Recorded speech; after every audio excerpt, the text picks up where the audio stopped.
আমরা এখন দাঁড়িয়ে আছি বাবুরাম ঘোষের সেই মায়ের বাড়ির অপরূপ দুর্গাপুজো, যেটা আপাতত বাবুরাম ঘোষের পৈতৃক বাড়ি।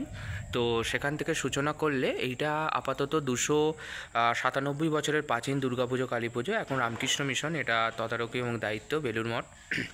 এবং 1889 এবং 94 সালে সারদা মা বাবুরাম ঘোষের মায়ের আমন্ত্রণে দুবার দুর্গাপুজো পরিচালনা করেছিলেন। এখানে আছে লক্ষ্মী, সরস্বতী, গণেশ, কার্তিক এবং সিংহ, মহিষাসুর।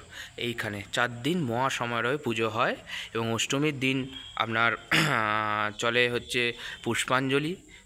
আপনার নবমীর দিন চলে, অষ্টমীর দিন কুমারী পুজো, নবমীর দিনের পুজো হয় এবং সন্ধিক্ষণের পুজোও চলে, দেখতে পাচ্ছেন চলছে।